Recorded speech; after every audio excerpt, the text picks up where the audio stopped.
Man, so what's going on, family? This is Derek Fajay, Men of Fortitude Triumph Series, where we have real conversations for men, to men, about men. So listen, we're going to get back into the Rebuild Me webisode. We had part one last week with these gentlemen here, and then we had Bishop Baker is here as well. Bishop Baker had a personal thing to deal with today, so he's not going to be joining us. But we had an amazing conversation last week, and I kind of want to piggyback on that particular conversation. But I'm going to do it just a little bit different this time. We're still going to talk about. I'm going to more focus on some of the disappointments and that men deal with or not deal with, and how we should deal with it. But I'm going to ask my guest here, Mr. Hassan Fajay and Pastor Donna Rucker. And then LL Leonard, life coach Leonard, he's going to be back here in a few minutes. But I'm going to give you guys a couple of phrases. I'm going to actually give 4 phrases, well, 3. I'm going to give 3 phrases, and you guys can. I think what I'm going to do is assign you guys the phrase, and I need you to tell me your take on this particular phrase. Okay. What's your All thought right. process when you hear it? So, Hassan, I'm going to start with Hey, you. LL. What's going on now? How are you, gentlemen? Pretty good, pretty good. So I'm going to start here. So here's the first phrase that I'm going to say. I'm going to start with Hassan. Hassan, I want you to tell me what you think when you hear this. Okay. Preparation is the highest act of faith. Okay. So preparation is the highest act of faith. I guess when I think about preparation and I put it in the form of faith, I think in order to truly execute, right, in order for things to go as smoothly as they should, preparation has to be a part of it. That's just like saying, if we don't, that just because Jesus died, now we don't have to do anything. We just, there's nothing involved as far as, servanthood is concerned. There's nothing to be done. When it comes to our relationship with God, whether we have one or not, it doesn't matter. I mean, preparation, there's preparation in everything. And when you're talking about something, let's take it out of the religious realm. Let's look at it as far as, from a work standpoint or from a business standpoint. You can't just start a business. I don't care what it's doing. You could be selling trash can liners. There's preparation that has to go into it. And truthfully, if you don't prepare, the likelihood of it succeeding is almost nothing. But 2, typically you don't prepare when you don't have any belief that it's going to work in the first place. With just like I told you, I'm in this taking the entrepreneurial route solely now in my life, and one of the things about it is understanding the preparation that goes into that. Although I totally believe that this is the direction that God wants me to go in, and I have faith in that. And so it's because I have so much faith in the fact that this is the direction that God wants me to go in, which makes me want to prepare so that I can, if you will, do my part. Right? It's not that God needs my help at all, but there's something that I have to show God that that this is something that I appreciate Him doing for me, and that I'm going to allow Him to work through me to get this job done. That's awesome. And these questions are going to segue right into what we're talking about today. So, L, this one's for you, L. Okay. So let me see. This one's for you. Loneliness is a disease, but aloneness should be desired. What do you want me to say about it? I agree. No. What you hear? What do you think? Kidding with you. I know. What resonates with me is oftentimes I'm gonna speak from a male only perspective. That's okay, and if it, someone else can wear that shoe, that's fine. But I am speaking from a male perspective. A lot of times as men, we don't know how to make the difference between lonely and alone. And lonely is the part when we say we're getting bored. I'm tired of this routine, or I can't stand this. The walls are coming in on me. Like you feel lonely physically. And that's the part that can cause a negative emotion or of sadness, or maybe sometimes even anger. That I don't like being alone. No, what you're really saying is you don't like being lonely. The feeling and the season or the phase that you're in, you're lonely.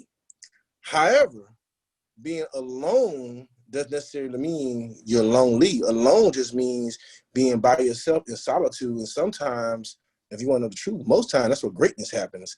That's when you're allowed to be with your with God on a one-on-one basis. That's when you're able to work on what projects you may have. And Hassan spoke about entrepreneurship and planning and preparing. When you're alone, you can be truly, truly effective if you're comfortable with being alone. But I believe that most of us as men don't like being alone because we don't like being alone with our own private thoughts.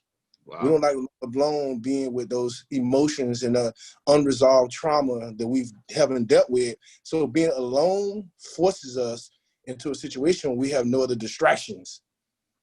All right. But we need to realize that sometimes we need to be in a situation where there's no distractions, where we can grow, we can heal, and we can improve. So that's definitely a difference. Lonely is just a state of existence for that moment. Alone is a state of mind that can be preferred and used to your advantage. So that's my take on that, young man. That's what's up. That's what's up. So, Pastor Rucker, you're muted too. So I want to go ahead. Okay, so your statement is going to be, and you probably heard this one before, but I think you can break this one down pretty good. I'm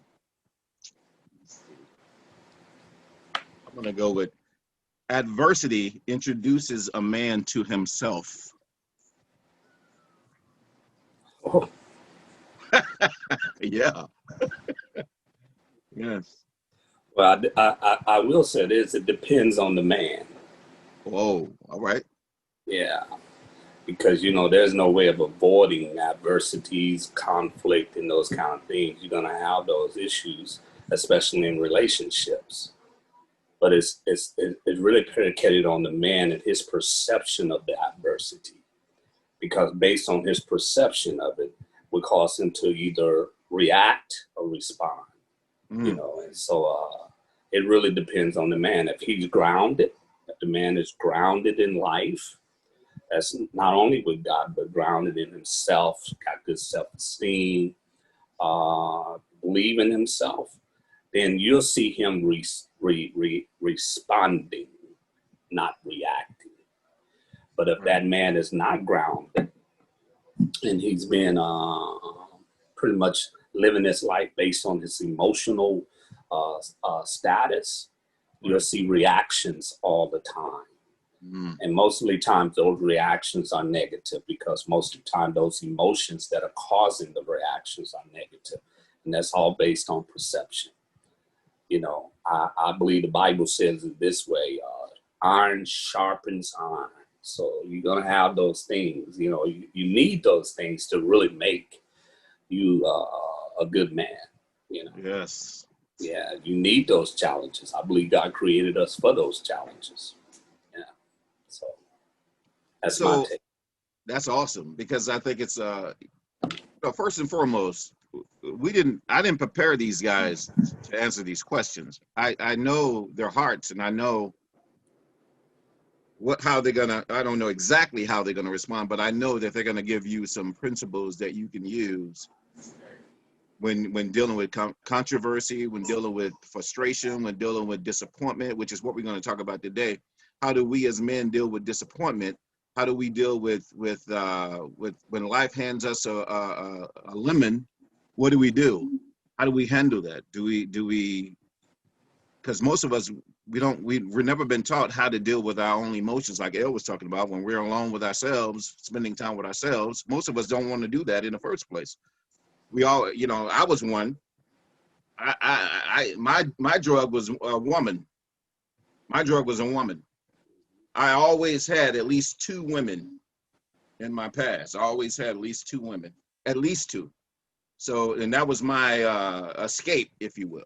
That was my cave. I would go there and duck and hide in there. So here's I want to open this up a little bit. So disappointment. We're in the middle of a pandemic. A lot of men are losing their ability to take care of their families. And I mentioned last week. I got a couple of questions I'm gonna mention this week, but I mentioned last week, as men, our wives come to us when they have issues at work or with the kids, and the kids come to us or they go to mom. It usually stops with us, but who do we go to? How do we deal with disappointment? Who do we talk to? If we don't have a group like this to let loose in and kind of get some answers or get some questions answered, what do we do? So I want to kind of throw that question out there for you guys as men, because we talk to a lot of men. First, we don't know how to talk, number one, but who do we go to? How do we handle that? And I know y'all got an answer, so let me hear it. Hassan.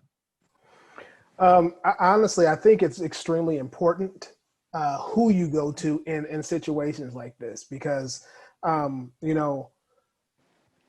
we like, I know that we talk about it where I attend church, that everybody has to have, every Paul has to have their Barnabas. That person that's on their level, but will actually inform them when, like they don't think you're so high that they can't tell you that you're in the wrong, or that you're not doing this right, or you need to look at a different direction. If you don't have that Barnabas, right? And I'm not saying that I get it, that a lot of people who may be watching this may not be actively a member of any specific church, or feel like they have a relationship with God. But what I'm saying is, you have to have that person that will tell you like it is. If all you have is a bunch of fans around you, then one, you need to look at the circle of the people that are around you, because the thing is that just like Pastor Rucker said, iron sharpens iron. That's one thing that we know from that comes from the Bible. But what we also the way we have to imply that is that when you're around sharp individuals, when you're around people who will tell you what your wrongs and and when you're on the right track, and that's important, because nobody does everything correctly.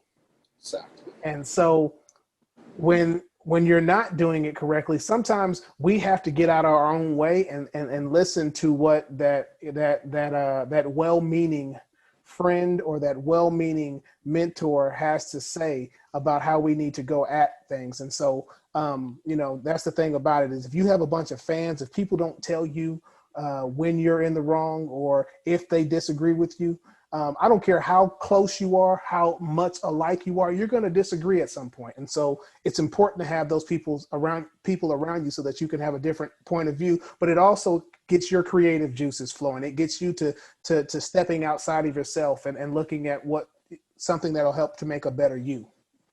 Absolutely. And yeah, again, these questions are so thought-provoking. I mean, a lot of men deal with this issue of, dealing with disappointment. And so, El, what's your I know you got some good stuff. So disappointment.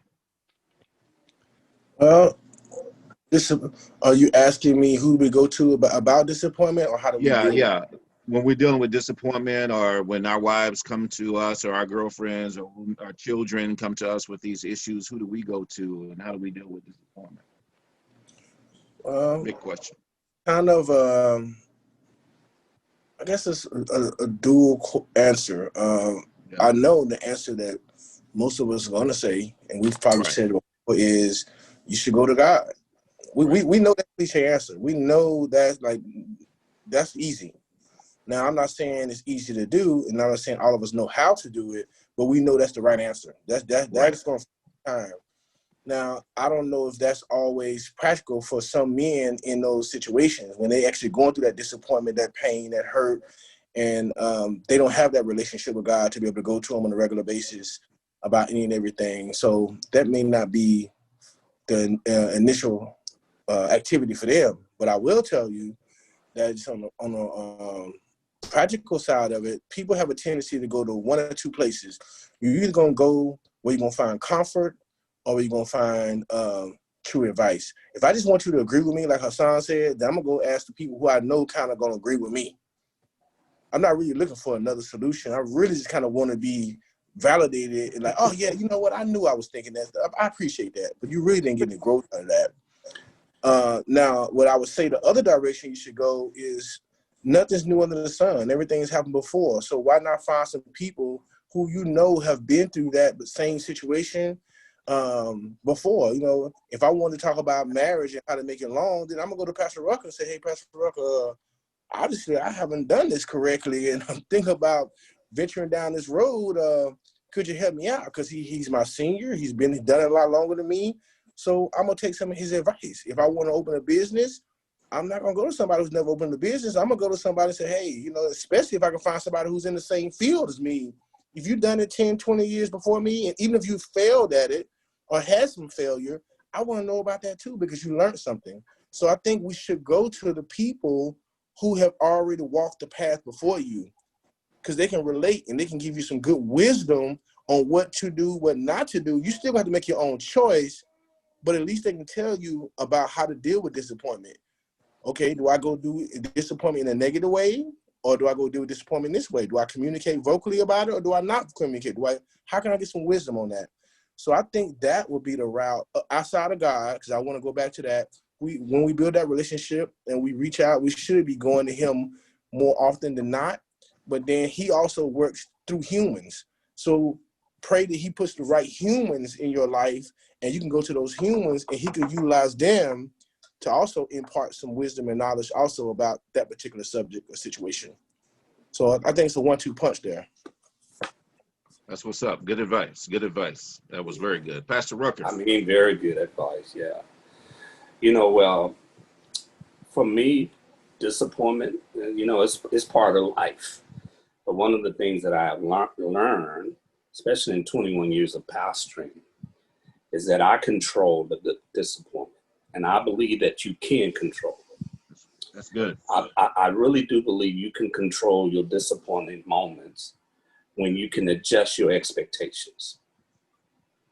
Because your expectations are rooted in your disappointment, you know, because you didn't get something, or you don't have something, you know, and many times, especially in a relationship, you know, I mean, we have these unspoken expectations. And sometimes when, you know, people don't measure up or they don't line up, then we become disappointed, you know. And so 21 years of pastoring has helped me learn how to lower my expectation. Because when you're dealing with people, you're going to have to categorize where they are in terms of their spirituality, their maturity, or their education, their backgrounds, their hurts, or whatever it is. You got to identify those things, and then you have to bring your expectations to where they are, you know, and it helps to minimize. I say it like that. I don't want to give the impression that, you know, you just never get disappointed. I never get disappointed, but it helps to minimize your disappointments when I can adjust my expectations. And so I've learned how to identify if I do get disappointed. Why am I disappointed? And once I find out why I'm disappointed, then I can make those adjustments emotionally, and so that I don't have to experience that again, especially if I'm dealing with my wife, or dealing with relationship, or dealing with membership. Yeah. I believe expectations many times drive those things. I expect to get a raise, and you didn't. I've been serving, I've been working, and you didn't get it. Well, did someone tell you what's going to get a raise? Where did that expectation come from? Or you didn't get a promotion. You know what I'm saying? And you thought you should get the promotion. So your expectations, you know, many times I believe fuels those disappointments. You know, Yes. that's And my take. I have Please go ahead. brother Pastor let's say Carter, but Pastor Rucker said something that really resonated with, with me. But you know, he said that a disappointment is a part of life, and see, oftentimes we don't act like we understand that concept, because you know we'll have expectations of certain, and we'll be disappointed for, and we'll act like, you know, I can't believe you did. Well, disappointment is going to come in your life at some time, and Yes. when you understand that, one, it allows you to deal with it better, but two, it's all about how you look at that disappointment. Is this a point of reflection? Because a lot of times when we're disappointed about something, just like Pastor Rucker said, it's your expectation. Well, were my expectations realistic? Yeah.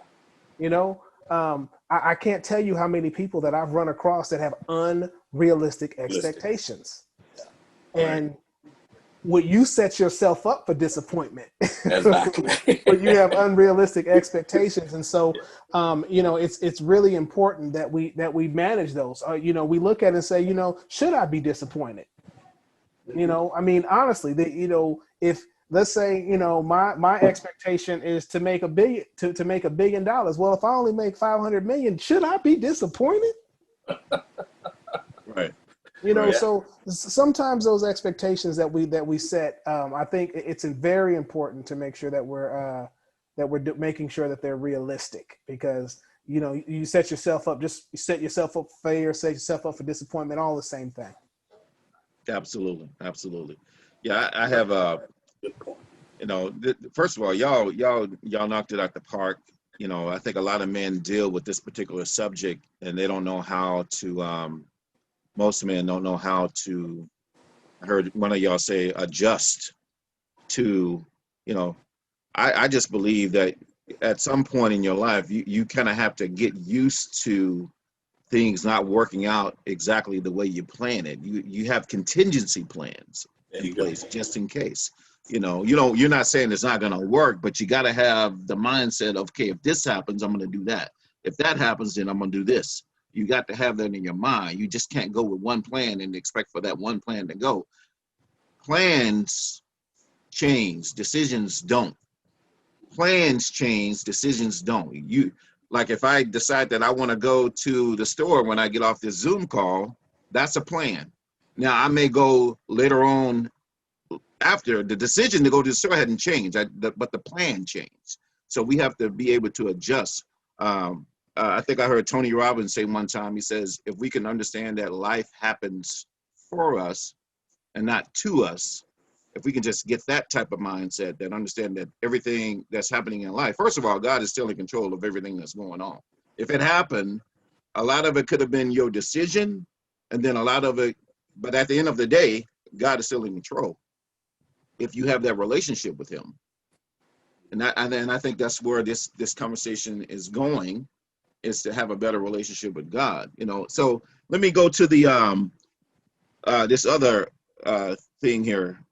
I heard, I can't remember who even said it. He says, the mind works best when it's stressed. When you're out of your element, or your back is against the wall, or you're in a situation where you're stressed, that's when your mind begins to operate at a level that it's never operated before. You begin to think outside the box. What do you guys think about that? Al, what do you think about that? Oh, you're muted. Well, number one, I think about what you said about that stress. Like you get a different jolt. You can practice in the realm of sports. You can practice with your team all week long, and you get ready for the other team, and you kind of know their tendencies, their game plan, and you think you got it down. So in your mind, you solid. In your reactions, you solid. But it's nothing like being in that tunnel the day of the game, 60 seconds before that ball gets ticked off and kicked off, the level of adrenaline and excitement that rushes through your body and in your mind, when you hit that field at court, it's like your brain is on fire. It's like you see everything the way it's supposed to be going at 100 miles per hour, yet slow enough for you to react the way you need to. So that's what I think about when I say that level of stress. Something about that, the lights, camera, action. When that's about to happen, that's the stress. That's that good stress. Like, oh yes, but it's only good if you've been spending all week preparing. If you've been preparing and getting ready, then of course you're ready to rock. Does that make sense? Not being prepared is a different kind of stress, which leads to worry and chaos. But preparedness, when the stress hits you, can be a good thing. It's good stress. All right. So that's one thing I think about on that. And then the other thing that comes to mind is what you said about the ability to adjust. Peyton Manning is probably one of the greatest quarterbacks we've ever seen when it comes to audibles. He never went to the line of scrimmage without a play. He had a plan. He had a plan. But once he got up there, he saw something else going on. He called an audible. There's a change in the plan right now. Does that make sense? Now, because everyone was prepared and ready and they knew what the audible was, we can have some success on this play. So I think all of that is still, that adjustment, that change is stress that we need, because the darkest piece of coal, once it's put a pressure applied to it, either becomes fuel or becomes a diamond, but either way it transforms. That's right. So it needs that pressure, it needs that stress to metamorphose to something else. So that's why this couldn't go Facebook Live, because the devil didn't want this to go out, but it's going out anyway. What were you gonna say, El? You had the last part? No, that was it, sir. Okay. Pastor Rucker, go ahead, sir. Well, I think El really summed it up very well. Yeah, he did. He really did. All I can say, it just depends on the mindset. Yeah. Everybody's mindset don't work well under stress. Ooh, Lord have mercy. It depends on how you prepared. One of the things that I loved about Michael Jordan, and that's why I think he's one of the greatest players they ever lace up shoes. Yes. This dude had scenarios in his mind for each and every game that he played out. So when he got on the court now and he ran into that scenario, he was already prepared in his mind for it. So a prepared mind now, I would say, works best when it's stressed. Yeah. One that's been prepared for what's about to happen, life situations, because preparation requires you preparing for not only the best, but the worst scenario to your plan. Preparing for that, having a contingency plan. If plan A don't work, then we're going to take plan B.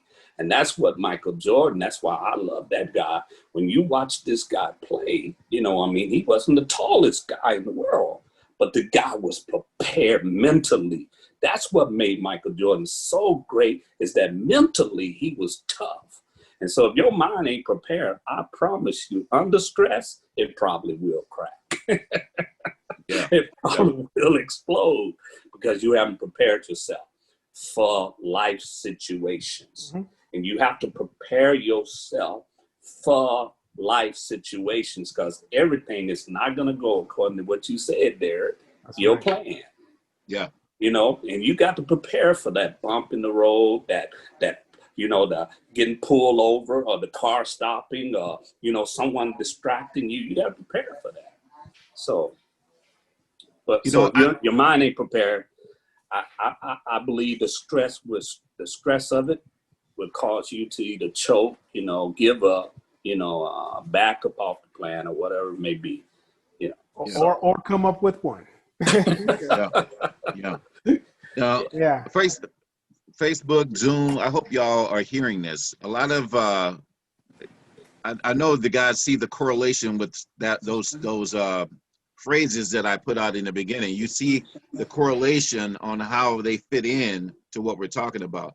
So I just remember I grew my best when I was stressed. I grew my best. I grew like I'm not gonna say fast, but it was in hyper mode because my mind, once it expanded, it couldn't go back to the way I was thinking before. When it began to think outside of my sphere of influence, it couldn't go back no more. It actually just got my vision became bigger when I opened up my mind a little bit. Hassan, what were you going to say? Yeah. So, in sports, right, there's this thing we call muscle memory, right? And it goes back to the question you asked me at the beginning, preparation and faith, right? And so when you prepare yourself, both, and this is, whether you're on the sport on the field or in the field of in the field of life, right? When you're prepared, when that stressful situation hits, muscle memory takes over. Michael Jordan will tell you the same thing. He just reacted because he was prepared.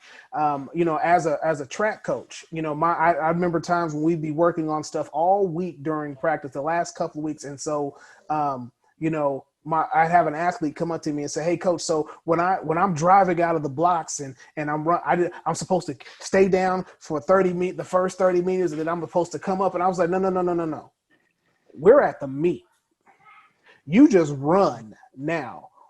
Our goal was to prepare your body so that it would do that all on its own, because it's time. It's showtime."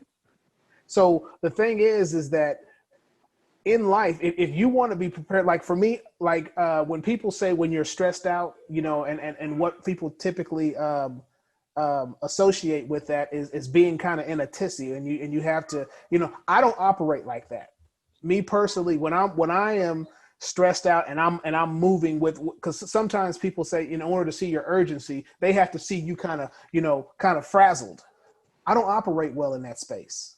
Mm-hmm. So for me, my mind and my demeanor is prepared, that when things get stressful, I take a deep breath, I calm down, and I work my plan, because I have to stay calm.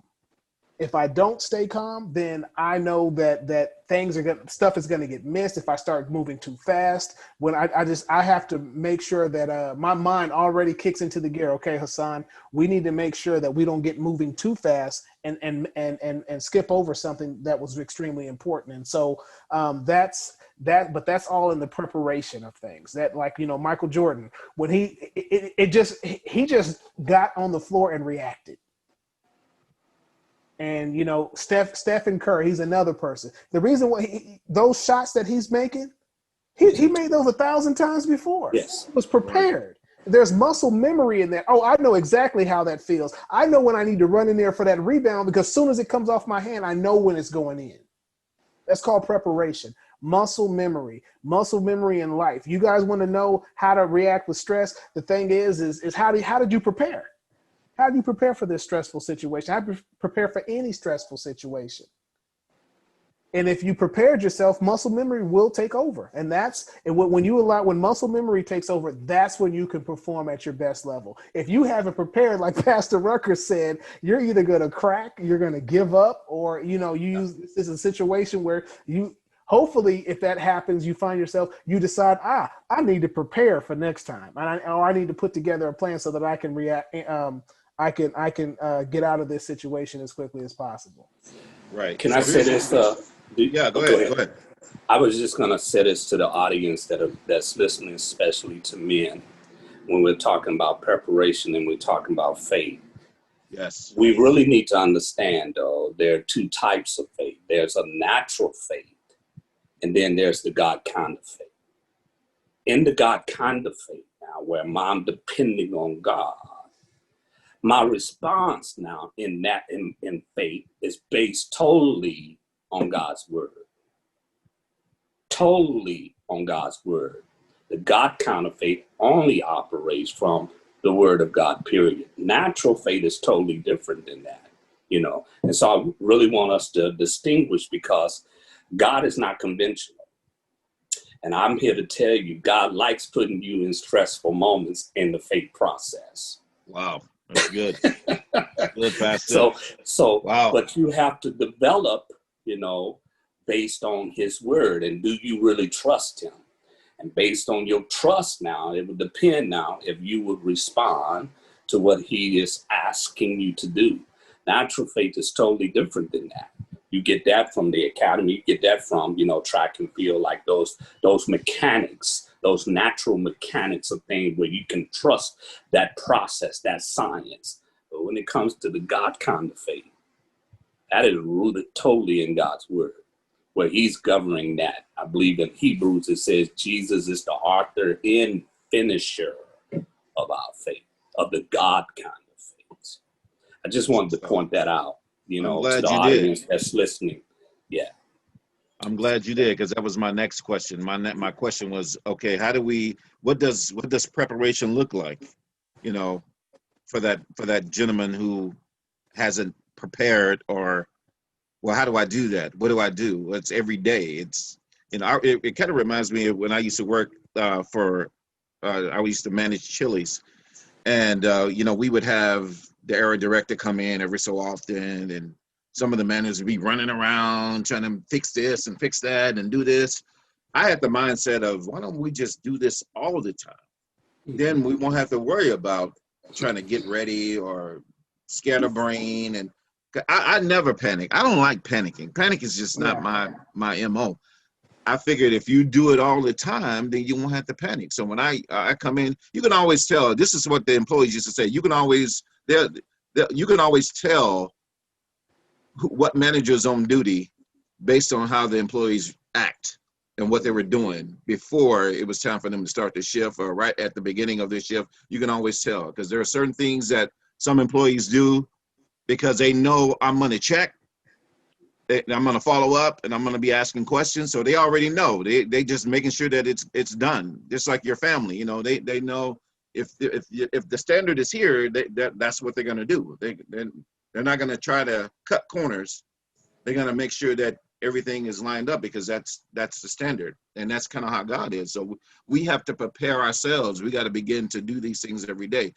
There's a book called The Slight Edge. I can't remember the author, but it talks about doing a little bit every day until it becomes a habit. Just do a little bit. So it's a compound situation. Just do a little bit.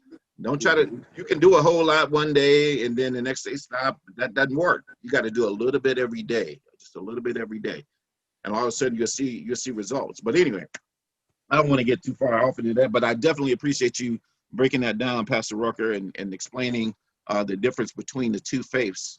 And my other thing is, I want to talk about misinformation, growing up as men, like, for example, we already talked about some of the situations with disappointment. Now I'm going to talk about misinformation. We got a few more minutes. So misinformation. So here's a question that I've often asked men before. Where did you learn sex? Where did you learn it? Who told you about sex? Amen. What did you learn how to kiss a girl? Or what did you learn how to courtship a girl? Who want to start? Who want to start? What'd you learn sex, Hassan? What'd you learn about that? Honestly, I have to say that the beginning parts of it, like, when I first understood what it was, I learned it from other friends, maybe older kids in the neighborhood. Right.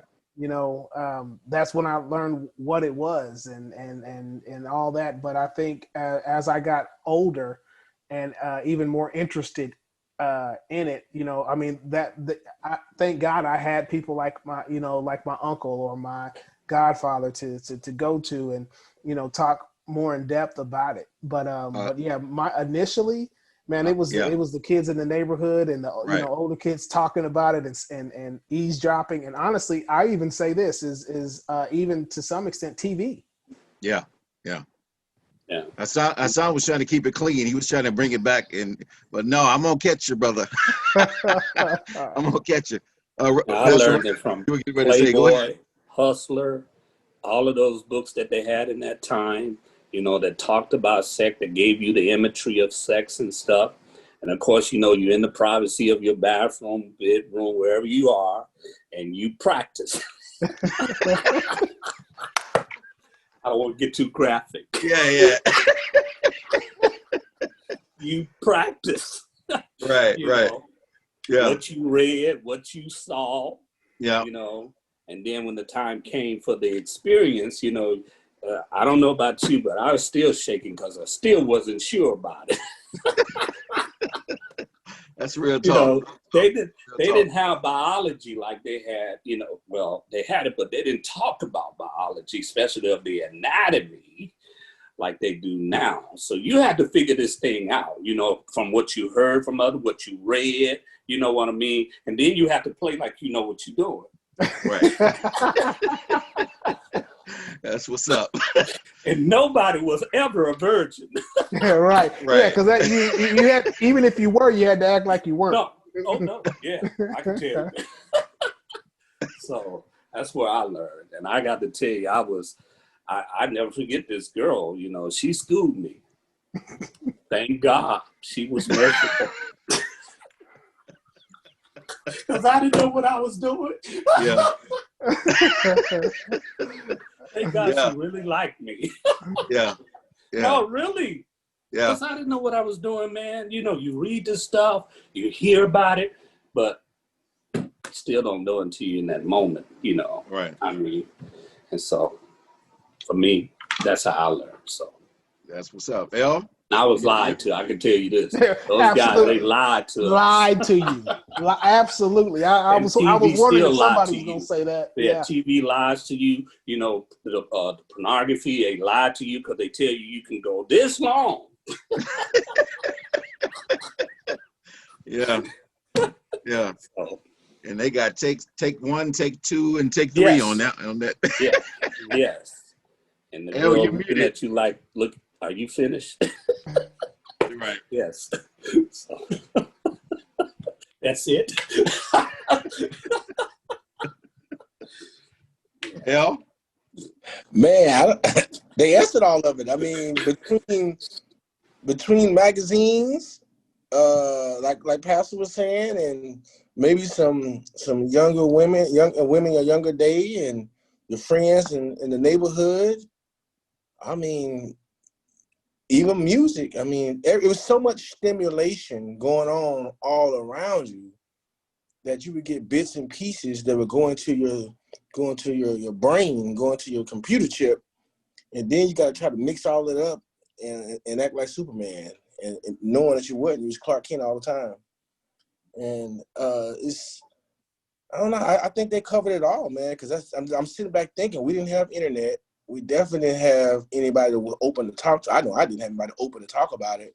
So you just kind of steal little bits of this and that and make up stuff in your head and just try to figure it out. And you jump in the water with no life jacket. Just figure it out. Get in there and try to swim. Do what you can.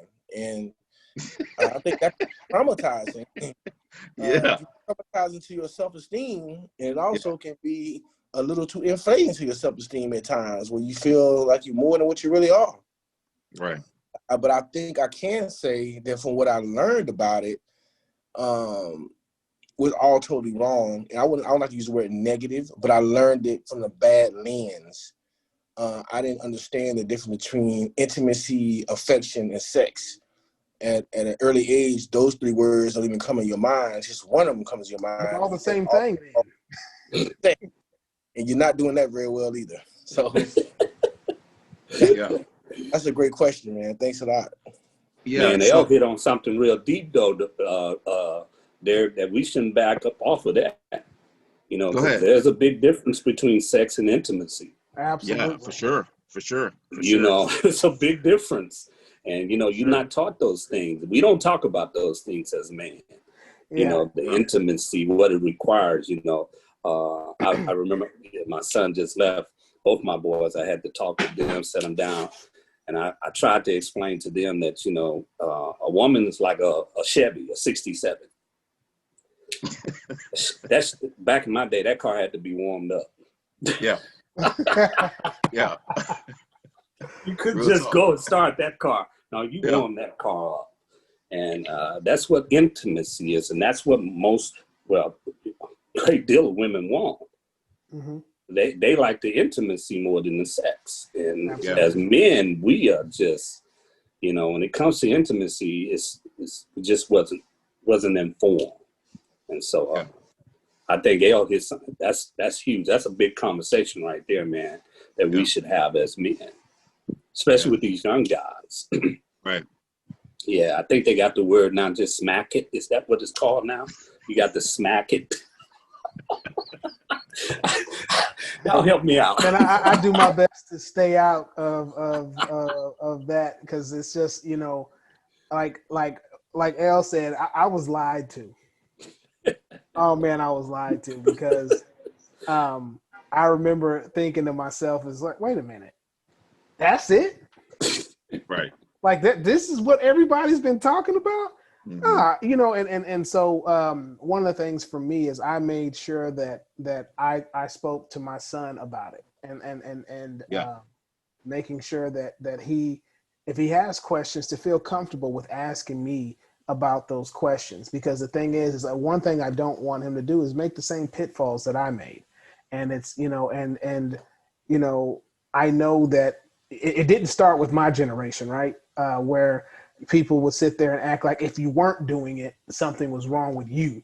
Right. Or, you know, and I will say that for me, I was one of those people that waited longer than most. Let me say that. But the thing is like I have one of my closest friends and one of my frat brothers, and you know, when he let me know that the first person he'd ever been with was his wife.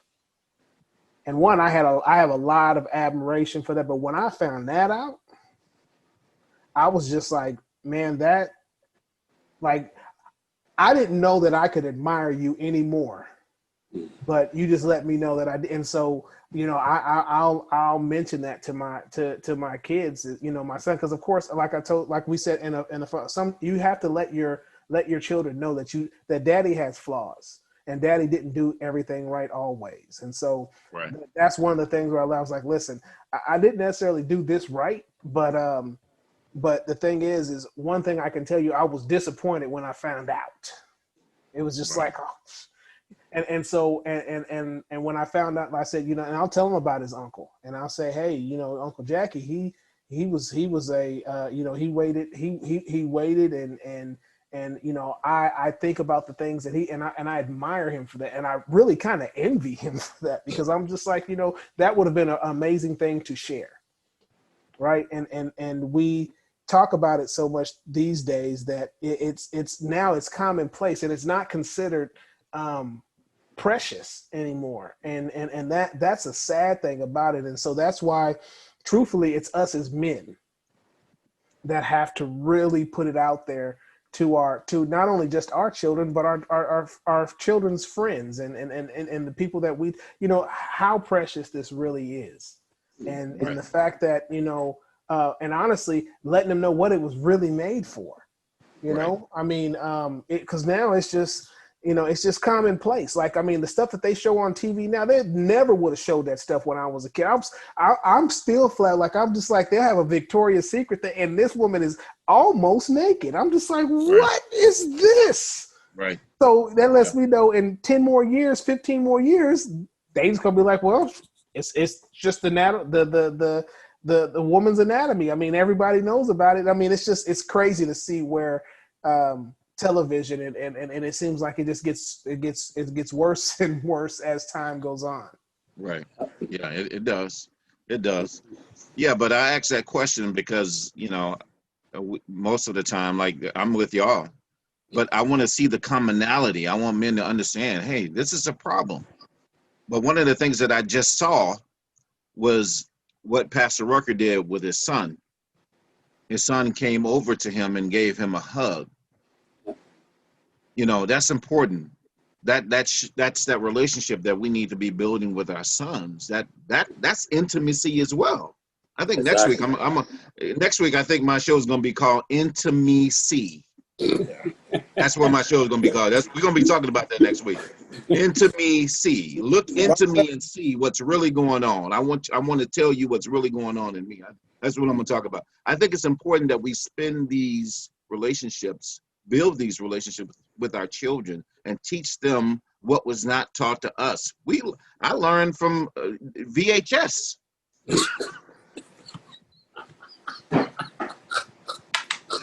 All right. I learned from VHS. I'm right there. Look, you So got to say what VHS is, because the yeah, thing yeah, is probably they, don't know. you know, But VHS. there, We at Blu-rays right now, and VHS was yeah. a tape that was probably as big as this my charger right here that you put in the VCR. VCR is it's like a DVD player, but you put big tapes in it, and the tapes play, and you have to rewind. You couldn't just go. You had to rewind it all the way back, which take about 5 minutes. well, Kids don't know and nothing that's about the thing that they're dealing with now, right. because man, if they had the internet back then, Oh Oh, God, Jesus. yeah, oh my God! Like, I mean, there are so many things that I will say this day and age they deal with that I just have to pray for them, because this whole social media thing and the access, the having the internet and the access, it's at your fingertips, man. I mean, Yeah, that but yeah, Hey, I'm there, you sorry. said something earlier Sorry. that Pastor Finish up, brought man. to. Oh no, Hassan, go ahead. I'm sorry. Were you still talking, No, Hassan? go ahead. Yeah, no, I'm I'm sorry. done. I don't want to get out of that vein before we leave about intimacy, affection, and sex, how being different. Because I love what you guys are saying, how you're sharing that with your sons and having those conversations. But I wanted to make sure, as you guys know, I have a daughter. I've always had a daughter. So I had to have tough conversations with my daughter.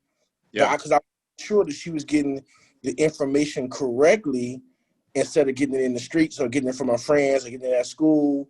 And then secondly, I wanted her to hear it from a male, from someone who loves her dearly and loves her purely, and I want her to hear it. So without getting too graphic, I'm smart and wise in the way I talk to her over the years, but I want her to know about intimacy. Intimacy can happen, and most times should happen, where there's no touching at all. Intimacy Now you're preaching, brother. requires transparency and vulnerability.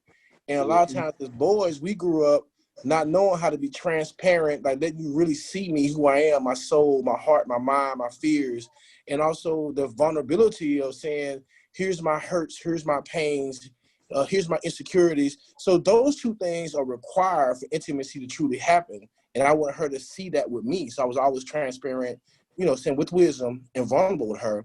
And then affection is not even a part of sex right away. Affection could be non-sexual touching. So I wanted her to understand what it felt like to have non-sexual affection from a man who loves her dearly, protects and provides for her, that just because somebody touches you in a way that makes you feel safe doesn't mean you owe them your body. right. So, and as That's a good point. boys, Yeah, that's the part we did not Yep. learn. That part. We don't know what, like Pastor Rucker's son hugging him, we don't know what non-sexual affection feels like, most of us. I won't say all. And then we don't know what healthy affection is. So Yes. we intimacy and the affection part down, then the sex part has its own elements by itself. But if you're able to combine all three, Yep. now you start talking about the next level of what sex could be, and what Hassan, just allude to that about the sanctuary of marriage, and how all three of those elements being put together in a way that's ordained in matrimony, I guess the way that it's designed to be. So without getting too religious on that ram about marriage, I realize most people don't wait, but I just want to say the beauty of knowing the difference between the three and going to it with a healthy mindset and healthy body, healthy soul could change our whole perspective about what sex is. So I just wanted to make sure I express that the girls need to hear it and see it too, and I've had to do it, and it's tough. Yeah. yeah. I have I a got daughter. 5 girls. Yes, Derek got 5. I Yeah. got 2. I got 2 daughters. Yeah, You guys can Yeah. relate. Oh, yeah. yes. Yeah. Yeah, my daughter prayed. When she was younger, she used to pray, Jesus, don't you come back until I have sex. So, yes, Lord, because sex was it was on the table. We talked about it all the time. One of the things that I wanted to do with all of them was remove the mystery of it by engaging them in conversations. And I remember going to the library, getting these books that gave the diagram and showed the diagram of the anatomy and explaining to them those things and allowing them to ask questions and talk to them about it, you know, so that, you know, because one of the things I found out many times when you try to hide things or you try to stop them from doing things, that's what they chase after. So I just laid it on the table and they could talk about it anytime. Yeah. So I love what Elle said though, man. That's so powerful, dude. I mean, you said Absolutely. a mouthful. I mean, I believe a lot of brothers need to stay right there and talk about those three things: sex, intimacy, and affection, because they are totally different, but needed. So, you know, that might be what we'll be. That might be a topic that we'll get into next week. Because I tell you what, man. You know, when I was, just to give you a quick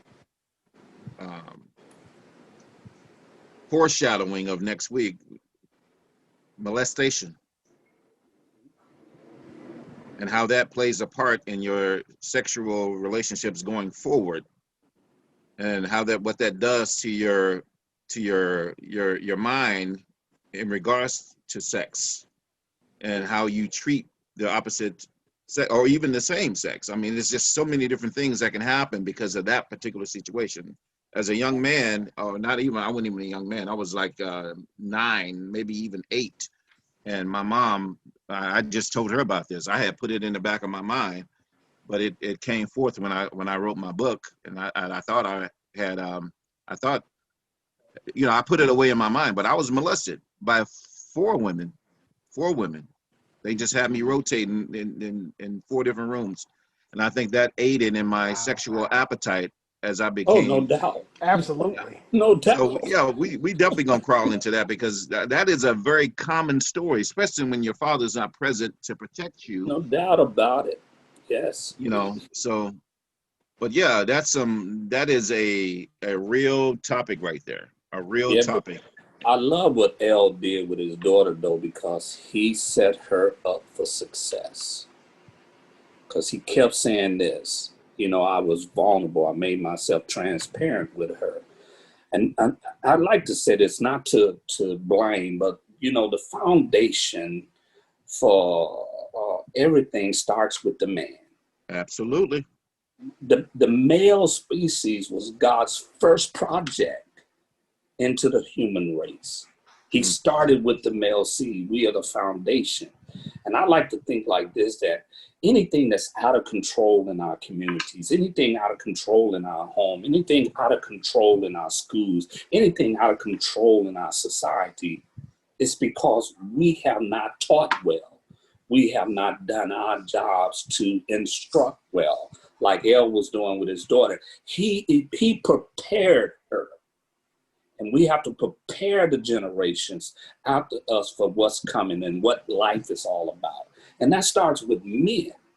You know, the women have their role, not to diminish anything about women, because they are definitely strong and needed. But the foundation started with the male species. You know, if we can just talk to our children and talk to them correctly, and be honest with them and stop lying to them and stop trying to hide stuff from them and just be transparent, you know, let the chips on the table, of course, age appropriate, but, you know, and just have those dialogue. I think we'll see more healthiness in this area of sex and relationships that's totally out of control right now. I agree with you, Pastor. And I would even go a little bit further and say, because a lot of men, well, what do I say? I don't even know what to say. Nobody told me what to say. Well, you get around groups of men like this. And then, of course, as he said, iron sharpens iron. We get in a group like this and we begin to discuss. We have children. Maybe you're wondering what to do. Well, you got men who've already gone through it. They can tell you how to do it. They can tell you how to do it. They can tell you where to go get the answers, who to talk to. You know, put you in what the word says about raising children. I mean, there's so much power in this particular group for men, where we can come together and begin to have discussions about some of the things that we're dealing with in life. Like, you know, how do I talk to my daughter about sex, man? I mean, I don't even know the first thing to say. where you can talk to brothers who have talked to their daughters about sex. I talk, my daughters know I'm very open. We talk about everything. Mhm. We talk about different things, and they still gonna make their decisions. Exactly. But yeah, they're still gonna make their decisions. But Yeah. your job is to put the information in their heads, and they belong to God, but your job is to put the information in their heads. That's your job. Now if you don't do your job, Yeah. you look at that a whole nother situation. So, but anyway, this has been an amazing webisode, guys. We touched on so many things, man. We hit a home run today, man. We really did. I enjoyed this conversation. It's very much needed. And So anybody got anything they want to put out there real quick? No? So I would just tell the men to go back, watch this webisode. It's a lot of valuable information in this webisode. We just having basic conversations, man. The conversations that we as men need to start having with one another, so we can all grow together. And then some of the younger men and women, for that matter, can get an insight on what the men are dealing with, and the men who didn't have the upbringing or the right structured upbringing. You can get some of this information. You can get some of your answers or your answers to your questions right here. So again, this has been a Fortitude Triumph series where we have real conversations for men, with men, to men, about men. My name is Derek Fajay. We got Hassan Fajay, my cousin, LL Leonard, Pastor Donald Rucker, and we have had an amazing show, and we out. We'll see you next week. Thank you very much. all right, you guys. Love you to life. Take care, Have a guys. blessed weekend.